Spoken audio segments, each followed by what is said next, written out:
नमस्कार, मैं ज्योतिष शास्त्री रमेश चौबे उपस्थित हूँ आपके समक्ष 26 मई 2025 फलहारिणी अमावस्या। इसके पहले जो मैंने आपको वीडियो बताया था बना के बताया था कि अमावस्या की तिथि जो है वो 27 तक रहेगी और शनि जयंती हम 27 को मनाएंगे, लेकिन जो ये आपको उपाय मैं बताने जा रहा हूं ये हम 26 के रात को ही करेंगे, क्योंकि अमावस्या में विशेष रूप से मध्य रात्रि का बहुत ज्यादा महत्व है और मध्य रात्रि हमें 27 को नहीं बल्कि 26 को मिलेगा। अमावस्या की तिथि जो है वो 26 तारीख को दोपहर में 12:24 से प्रारंभ होगी और 27 तारीख को जो है दोपहर में 12:14 तक रहेगी।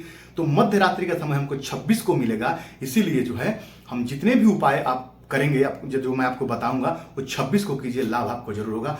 प्रत्येक वर्ष मैं बताता हूं और करने वाले जो मेरे व्यूअर्स हैं वो करते हैं और लाभ उनको मिलता है। मैं स्वयं भी इस उपाय को पूरी निष्ठा और श्रद्धा के साथ करता हूं और उसका जो है प्रभाव मुझे अपने जीवन पे देखने को मिला है। मैं क्या मिला है इस विषय पे वीडियो बना के एक दिन बृहद आपको मैं बताऊंगा कि मैं कहां था और अब किस लेवल पे हूं। ये तो हो गई एक बात। अब फलहारिणी अमावस्या के दिन आपको क्या करना चाहिए, तो मैं हमेशा आपको कहा हूं कि एक मां तारा का फोटो अपने घर में जरूर रखिए। मां तारा का फोटो जिस घर में होता है उस घर में दरिद्रता का वास कभी नहीं होता है, धन्य धान्य की प्राप्ति होती है और आर्थिक समृद्धि घर में होता ही होता है। मैं दावा करके मैं ये बात कह सकता हूं।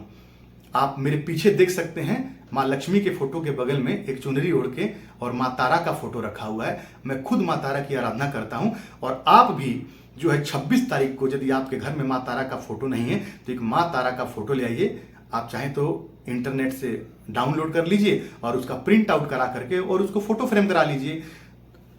दोपहर में 12:24 के बाद कभी भी आप मां तारा की फोटो लेके घर में आ सकते हैं और संध्या काल में एक चुनरी लेकर के और अच्छे से मां तारा को ओढ़ा करके। और एक बात याद रखिएगा, मां तारा के सामने हमेशा छोटे छोटे पीतल के या तांबे के 5 गिलास ले आइए। 5 गिलास में, ऐसे तो 13 गिलास रखने का महत्व है, 13 गिलास में पानी होता है उनके सामने, लेकिन आप 5 गिलास में पानी रखेंगे तब भी आपको इसका लाभ मिलेगा। अब करना क्या है जरा वो समझिए। 2-3 उपाय बताऊंगा, करिएगा, लाभ निस्संदेह होगा ही होगा आपको, क्योंकि मैं प्रत्येक वर्ष करता हूं और मैं पिछले 4-5 सालों से कर रहा हूं, मुझे लाभ उसका मिलता है। और जो व्यक्ति इस कार्यक्रम को देख रहे हैं उन्होंने भी किया है और लाभ इसका उन्होंने भी लिया है।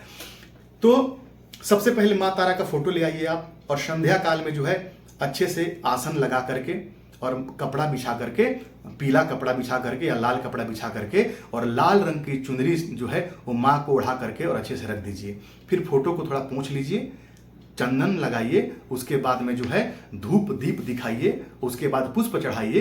पुष्प चढ़ाने के बाद में पुष्प दीप धूप दीप इत्यादि से मां की पूजा कीजिए। और फलहारिणी अमावस्या है, बहुत ही महत्वपूर्ण अमावस्या है, जो मांगेंगे आपको निस्संदेह मिलेगा। और विभिन्न प्रकार के फल, 2 केला हो गया, 1 सेब हो गया, तरबूज हो गया, तरबूज का जो भी आपकी श्रद्धा है, जो भी फल आप चढ़ा सकते हैं, ज्यादा से ज्यादा वो फल मां को अर्पित कीजिए। धूप दीप आपने दिखाया है, फल अर्पित कीजिए और अर्पित करने के बाद में जो है वहां पे आसन पे बैठ करके और ओम रिंग श्रींग तारा देव्यै नमः इस मंत्र का यथाशक्ति जाप कीजिए। जीवन में आनंद आ जाएगा आपको। आप मां से जो मांगेंगे आपको मिलेगा ही मिलेगा। आर्थिक समृद्धि आपके घर आएगी ही आएगी, ये मेरा दावा है। आप करके देखिए, लाभ आपको जरूर होगा।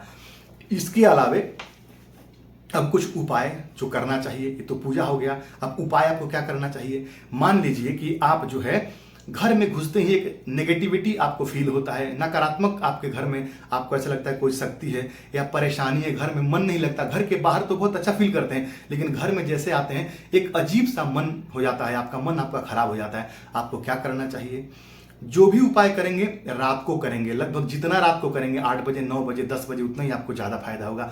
मां तारा की पूजा जितना लेट करेंगे 11 बजे 12 बजे तक भी उतना आपको फायदा होगा।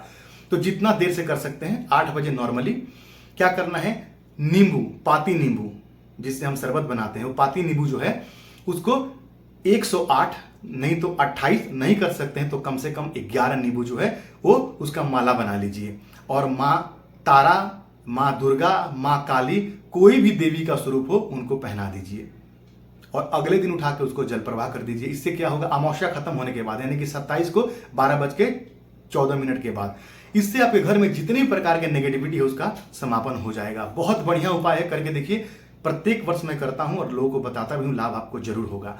अब मान लीजिए कि आप चाहते हैं कि मुझे कोई अच्छा नौकरी मिल जाए, या आपकी नौकरी में परेशानी है, आपको आर्थिक समस्या है, दो उपाय बताऊंगा, दोनों कीजिएगा, फायदा आपको जरूर होगा। एक जो सफेद आंकड़ा होता है, जो शिव जी पे जो मदार का पुष्प चढ़ता है, आंकड़े का पुष्प सफेद वाला, उसकी इतनी बड़ी छोटी सी टहनी ले आइए, थोड़ा मोटा देख के टहनी ले आइए जिसपे स्वास्तिक बन जाए, और ला करके उसको धो लीजिए और हल्का सा गंगा जल छिड़क दीजिए और किसी पटरी इत्यादि पे कपड़ा बिछा कर रख लीजिए और उस पे स्वास्तिक बनाइए। और स्वास्तिक बना करके, और स्वास्तिक बनाते वक्त अपनी मनोकामना कहते रहिए कि आपकी क्या मनोकामना है, आप क्या चाहते हैं, अच्छा पद, धन, क्या चाहते हैं, शारीरिक आरोग्य, जो भी आप चाहते हैं, स्वास्तिक बनाइए। और उस स्वास्तिक को जो है हल्का सा गंध छिड़क के, धूप दीप पुष्प दिखा करके पूजा कीजिए। और पूजा करने के बाद वहां पे 9 सरसों के तेल का दीपक और 9 घी का दीपक जलाइए। सारे दीपक का मुंह एक बाती वाला दीपक होना चाहिए, मुंह उसका पूरब या उत्तर होना चाहिए। एक केला का पत्ता बिछा करके जला सकते हैं, या नीचे चावल रख के उसके ऊपर दीपक रखिए, डायरेक्ट जमीन पे दीपक नहीं रखना चाहिए। और अपनी मनोकामनाओं को कहिए, देखिए निस्संदेह आपको फायदा होगा। और अगले दिन जो सारे दीपक आपने उठाए, वो पूरा दीपक उठा करके, और जो है जो इस पे आपने स्वास्तिक जो टहनी पे बना है सबको उठा करके जल प्रवाह कीजिए। यदि नदी आपके घर से दूर है तो अमावस्या खत्म होने के बाद, यानी 27 को 12:14 के बाद उसको अपने घर में किसी टब में विसर्जित कर दीजिए। और जब बाहर आप जाते हैं, तो जब भी जाते हैं, 10 दिन 15 दिन या एक जो भी जाते हैं, उसको ले जाइए और उसको वहां नदी में, तालाब में या कहीं भी प्रवाहित कर दीजिए। इससे निस्संदेह आपके धन धान्य की समस्या का समाधान होगा। अब एक बहुत ही महत्वपूर्ण उपाय जिसको आपको करना ही करना चाहिए, मैं इसको प्रत्येक वर्ष करता हूं और इसका कोई तोड़ नहीं है। मां लक्ष्मी की कृपा आप पे बरसेगी ही बरसेगी यदि आपने मां तारा का पूजा कर लिया और यह उपाय फलहारिणी अमावस्या के दिन कर लिया।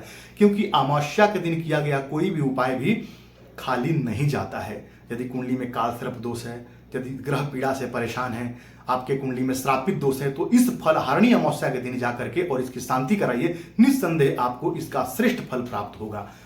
अब ये जो उपाय बताता हूं बहुत साधारण सा उपाय, लेकिन बहुत कारगर उपाय है, गुरु जी के द्वारा बताया हुआ उपाय है। आपको क्या करना चाहिए, तो आपको रात को लगभग 10 बजे, 11 बजे या जितना लेट कर सकते हैं, या 9 बजे अपने घर से निकलते वक्त दाहिने साइड में थोड़ा सा स्थान जो है उसको थोड़ा सा साफ कर लीजिए पानी डाल करके। और पानी डाल करके साफ करके आपका मुंह जो है वो उत्तर या पूरब की तरफ होना चाहिए बैठते वक्त। और वहीं पे आपको क्या करना है कि एक पान का पत्ता लीजिए और उस पे 2 बतासे रख दीजिए, और 2 जो बड़ी वाली इलायची आती है 2 इलायची रख दीजिए। क्या करना है, एक पान का पत्ता रखना है, उसके ऊपर इलायची रखना है, उसके बाद उसके ऊपर जो है 2 बतासे रखने हैं, और 1 लोटा गंगा जल वहां पे, या नॉर्मल जल भी, नॉर्मल पानी, हल्का सा गंगा जल मिला के, नहीं है तो सामान्य जल भी 1 लोटा पानी रख लीजिए। और नीचे थोड़ा सा चावल रख करके, आप पान के पत्ता पर भी कर सकते हैं, थोड़ा चावल रख करके, और एक या साइड में भी एक घी का दीपक वहां पे जलाइए और मां लक्ष्मी को प्रणाम कीजिए और अपनी मन की कामना कहिए कि मां मुझे हर प्रकार से धन से समृद्ध करे, मुझे वैभवशाली बनाए, मुझे 10 दिशाओं से धन्य धान्य की प्राप्ति हो, ऐसा मन में प्रार्थना कीजिए। और जो है दीपक जलाने के बाद, और ऐसा दीपक जलाते वक्त ही मन में सोचते रहिए, और उसके बाद हाथ जोड़ के प्रार्थना कीजिए और उसको वैसे ही छोड़ दीजिए, कुछ घेर दीजिए ताकि कोई रात को कोई प्राणी इत्यादि, कोई जानवर इत्यादि खराब ना कर दे। और सवेरे उठते ही आपको क्या करना है, सबसे पहले वहां जाना है और जा करके जो है वो सारा जो आपने बतासा इत्यादि चढ़ा है उसको एक पॉलिथीन में डाल लीजिए, और जो आपने लोटा में पानी रखा है उस पानी को एक बोतल में भर लीजिए, एक छोटे से बोतल में पानी को भर लीजिए, और अपने घर के ईशान कोण पे एक कील गाड़ करके, या जैसे भी आप कर सकते हैं, अपने घर के ईशान कोण पे रख दीजिए। यदि रखने की जगह नहीं रख सकते तो एक कील ठोक करके और उसमें धागा बांध के बोतल के मुंह पे उसको लटका दीजिए। मैं आपको गारंटी दे रहा हूं इस बात का कि आपके पास धन आएगा ही आएगा। बाकी सारा सामान उठा करके जल प्रवाह कीजिए, पान का पत्ता इत्यादि, दीपक वगैरह, और पानी को, लोटा के पानी को बोतल में डाल करके घर के ईशान यानी उत्तर पूर्व के कोण पर रखिए। बहुत ही जबरदस्त उपाय है, मैं इसको किसी भी साल मिस नहीं करता हूं। आप भी मिस मत कीजिए इस उपाय को और कीजिए, देखिए धन की वर्षा आपके घर में निस्संदेह होगा ही होगा। क्योंकि अमावस्या का रात बहुत ही महत्वपूर्ण रात है, किए गए टोटकों का फायदा आपको जरूर होगा। ये एक तरह का टोटका ही है जो भी मैं आपको 2-3 बताया हूं।